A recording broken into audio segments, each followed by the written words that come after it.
मैं जब कल रात को हाईवे पे चला तो मैंने देखा बड़े पैमाने पे गाड़ियां रुकी हुई हैं टोल पर। टोल पे जो गाड़ियां रुकी थी उनके साथ साथ जहां बसों को स्थान मिल जा रहा था वहां पर रुक करके सब अपने भोजन खाने पीने का इंतज़ाम कर करके बैठे हुए थे। इसीलिए मैंने कहा कि इस सरकार में कई मौक़ों पर हम लोगों ने देखा अपने मनोरंजन के लिए मनोरंजन कर ये लोग माफ़ कर देते थे, टैक्स फ्री करते फिल्में। अगर अपने मनोरंजन के लिए फिल्मों को टैक्स फ्री कर सकते हैं तो इतने बड़े पैमाने पे कुंभ यात्रा पर कुंभ में जाने के लिए स्नान करने के लिए लोग जा रहे हैं और दूर दूर से यात्री जा रहे हैं। सोचिए, जिन परिवारों से मैं मिला वो हिमाचल के थे, हरियाणा के मिले, मुझे दिल्ली के मिले। लोग इतनी दूर से चल कर के आ रहे हैं, न जाने कितना तो उन्हें टोल देना पड़ रहा होगा जब आप 10,000 करोड़ से ज़्यादा का कुंभ कर रहे हैं।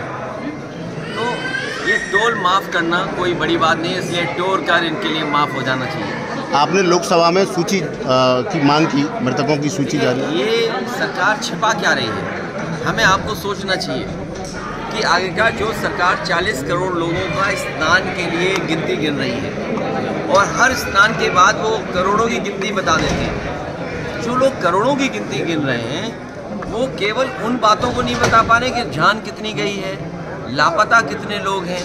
हम और आप लोग लगातार खबरें सुन रहे हैं, कोई अपने पिता को ढूंढ रहा है, कोई अपने परिवार के दूसरे सदस्यों को ढूंढ रहा है, भाई भाई को ढूंढ रहा है, बेटी पिता को ढूंढ रही है। तो ये जो घटनाएं सुनने को मिल रही हैं कि बेटा के पिता एक्सपायर हो गए हैं, उनको डेथ सर्टिफिकेट नहीं दे रहे।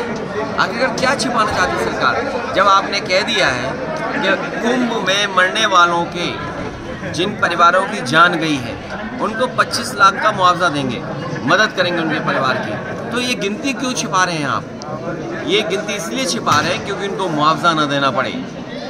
और बड़े पैमाने पे लोगों की न केवल प्रयागराज में कुंभ में जान गई है, बल्कि जब यात्रा करे हैं आने पर जाने पर बहुत सारे लोगों की जान गई है। हमारी सरकार से मांग है कुंभ यात्रा में जिन जिन लोगों की जहाँ कहीं भी जान गई है, गोरखपुर में ही बड़े पैमाने पे गोरखपुर के लोगों की जान चली गई, उनकी मदद होनी चाहिए। आज भी अखबारों में पढ़ा मैंने कि कुछ परिवारों की जान चली गई।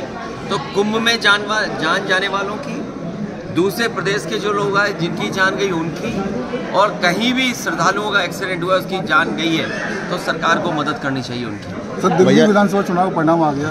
देखिए, दिल्ली का परिणाम जो हमने आपने देखा, आपको हम चाहते थे कि आप पार्टी जीते, आप पार्टी नहीं जीती, बीजेपी जीती है। लोकतंत्र में हम जनता का जो भी फैसला वो स्वीकार करते हैं, लेकिन उत्तर प्रदेश की हमने आपने लूट देखी है।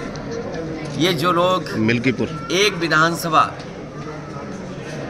पूरी ताकत लगा दी ने, इन्हें तो लोकतंत्र में कोई बहुत बड़ा सम्मान देना चाहिए। लोकतंत्र में इन्हें सम्मान मिलना चाहिए, उन बीएलओ को सम्मान मिलना चाहिए जिन बीएलओ ने पर्ची नहीं पहुंचाई, नाम काट दिए समाजवादियों के। उन अधिकारियों को भी लोकतंत्र का कोई न कोई पुरस्कार मिलना चाहिए जिन्होंने वोट नहीं डालने दिया।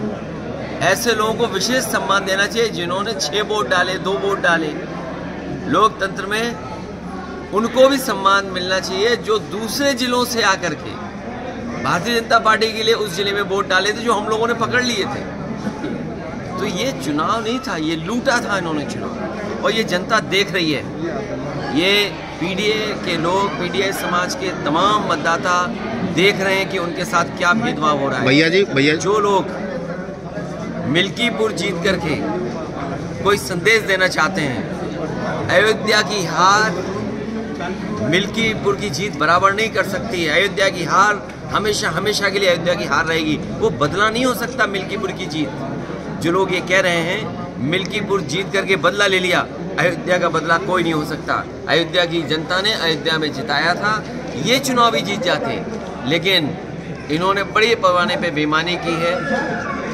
एक में जीत सकते हो, लेकिन इस तरह की जो काम किया है वो 403 में आपकी 420 ही नहीं चलने वाली आने वाले समय में। चुनाव आयोग ने कार्रवाई क्यों नहीं की भैया इसमें? चुनाव आयोग पता नहीं जग रहा है, सो रहा है, कहाँ चला एक गया, सवाल पूछ रहा था। इसकी चिंता हमें और आपको दोनों को मिलकर करनी चाहिए। भैया जी, पहले हरियाणा और अब दिल्ली में आम आदमी पार्टी हारी है, उसमें से कांग्रेस कम से कम 14-15 सीटें। जो प्रचार किया वो सीट जीते हम लोग सर। लेकिन कांग्रेस खिलाफ चुनाव लड़ी, तो आगे भविष्य क्या देखते हैं इंडिया गठबंधन?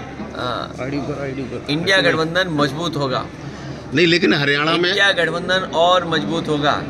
हम और आप लोग अपनी कई बार हार से बहुत कुछ सीखते हैं। हार से सीखना ही आने वाले समय के लिए रास्ता बनाता है। और सच्चाई तो ये पत्रकार साथियों, अगर आपको याद हो, चुनाव शुरू होने से पहले मिल्कीपुर का मैंने कहा था कि पत्रकार साथियों आपको ज़रूर आना चाहिए। ये महाकुंभ की तरह 144 वर्षों बाद ये उपचुनाव हुआ है। ऐसा उपचुनाव आपको 144 साल बाद ही देखने को मिलेगा। आपने ये मौका, आपसे ये मौका खो दिया, चूक गया। इसलिए मैं आपके माध्यम से कहना चाहता हूँ, लोकतंत्र के जांबाज लोग जिन्होंने ये चुनाव जिताया है, उन्हें प्रमाण पत्र मिलना चाहिए, उन्हें सम्मान मिलना चाहिए। लोकतंत्र जांबाज के नाम पर उन्हें सम्मान देने का काम कोई ना कोई तो करे उनका। सर, हरियाणा और दिल्ली में आपस में कांग्रेस और आप लड़े, तो हार का एक रीजन वो भी मानते हैं? मैंने आपसे कहा, हारने के बाद बहुत कुछ सीखने को मिलता है और हमें उम्मीद है आने वाले समय में इंडिया गठबंधन और मजबूत दिखाई देगा।